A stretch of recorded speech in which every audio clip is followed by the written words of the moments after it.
Fala pessoas, meu nome é Kelvin Massouk, seja bem-vindo ao canal Que é Isso? Antes da gente prosseguir com o vídeo, eu gostaria de pedir duas coisas para vocês que estão aí assistindo. A primeira coisa, no caso, então, curtir, se inscrever e comentar aqui embaixo pra gente melhorar a nossa qualidade e também ter uma interação maior com vocês. A segunda coisa é fazer o agradecimento de todas as pessoas que comentaram no vídeo passado. Depois do seu grande sucesso de arrebatar inúmeros fãs por todo o mundo, esse filme veio pela calada da noite e conquistou muitos pela sua narrativa emocionante. No final, ele acabou deixando um gostinho de quero mais. Até o presente momento, não houve nenhuma declaração confirmando uma possível data de lançamento para a continuação do Milagre da Cela 7. Porém, eu tô aqui para ajudar você a satisfazer essa fome insaciável de filmes emocionantes. Com vocês, 5 filmes semelhantes ao Milagre da Cela 7. No caso, esses filmes são semelhantes a nível de transmissão de emoção. Não significa que ele seja mais ou menos impactante do que o Milagre da Cela 7. Eu garanto para vocês que vale muito a pena. Em primeiro lugar, Vida é Bela. Trata-se de um filme lançado em 1997, dirigido pelo diretor Roberto Benigni, e o filme também traz consigo algumas premiações. A história se passa em plena Segunda Guerra Mundial na Itália. O filme conta a história de um judeu chamado Guido e de seu filho Josué. Os mesmos acabam sendo levados para um campo de concentração nazista.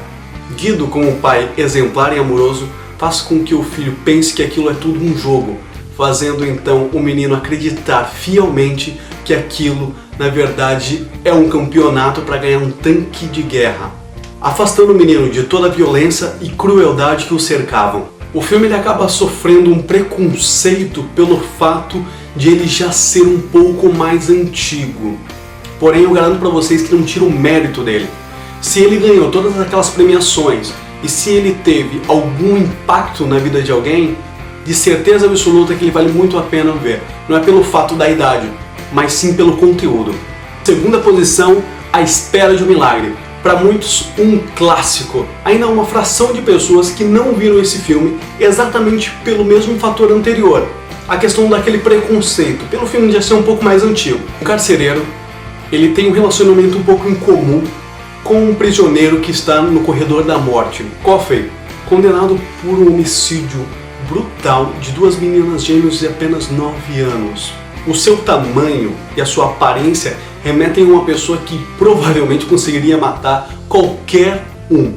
Porém, a sua posição e a sua atitude demonstram coisas extremamente diferentes, que nos faz refletir que muitas das vezes nós julgamos determinadas pessoas apenas pela sua aparência, pelo seu estereótipo. E para surpresa de todos, inclusive do carcereiro, ele tem um dom.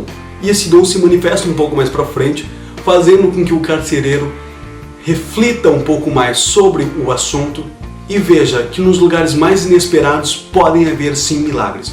Felizmente ou infelizmente, o filme é daqueles que não sai da cabeça. Que nós ficamos pensando na injustiça que é uma pessoa que está atrás das grades e não só, está no corredor da morte por uma coisa que ele não fez.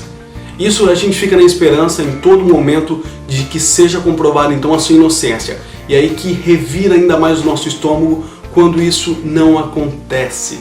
Passando agora então para o próximo, em terceiro lugar, O Céu é de Verdade. Dirigido por Randall Wallace, o filme conta a história de Todd Burpo,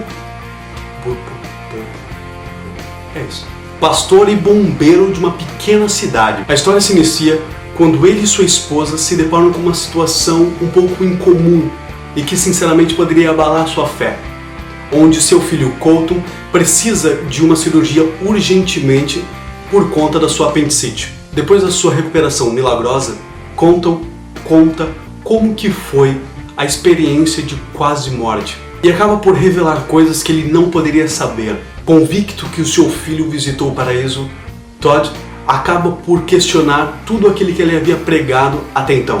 Em quarto lugar, Leon, A Longa Estrada para Casa. O filme conta a história de um pequeno menino indiano que se perde do seu irmão na estação de trem em Calcutá.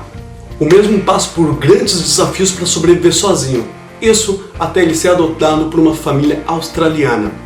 Depois de 25 anos, após o ocorrido, ele decide então partir em aventura para a procura então da sua família biológica. E é aí que tem o desenrolar da história como um todo.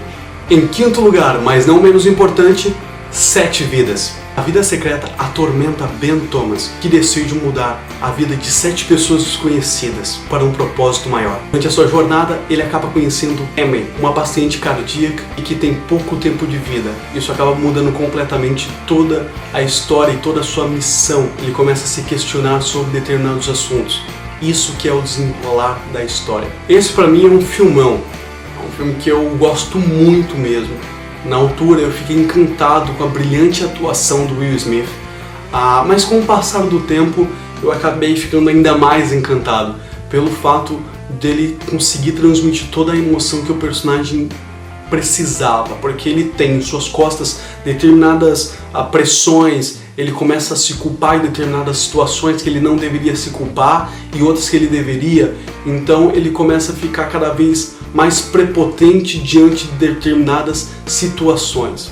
E ele consegue fazer isso de forma natural e espontânea, que é muito difícil de você conseguir, principalmente esse personagem que tem tanta bagagem nas suas costas. Sinceramente eu não sei o que seria do filme sem ele ali presente, porque por mais que colocassem outro ator, não seria do mesmo impacto, porque ele consegue mesmo de fato mexer com todas as pessoas que estão do outro lado da tela. É isso, pessoal, chegamos aqui ao fim do nosso vídeo, espero que vocês tenham gostado. Eu gostaria de fazer então um esclarecimento antes de mais nada, só sobre uma questão. Infelizmente nós não conseguimos ler todos os comentários a tempo da gravação. Por isso que muitas das vezes algumas pessoas ficam um pouco chateadas pelo fato da gente não comentar o nome delas. Mas isso não é de forma proposital. Isso é pelo fato da gente não conseguir encaixar a tempo, entende? Mas é assim, se você comenta aqui embaixo, nos próximos vídeos a gente vai fazendo. Se você comenta num vídeo mais antigo, a gente fica um pouco mais prepotente nesse sentido. Mas eu gostaria de agradecer todos vocês na mesma, tá bem? E se você ainda chegou nessa parte do vídeo e não curtiu, não se inscreveu e não comentou, por favor, faça isso já, para você não se esquecer e acabar saindo do vídeo por algum outro motivo. Tá bem, gente? Olha, um abraço, muito obrigado e falou pra vocês!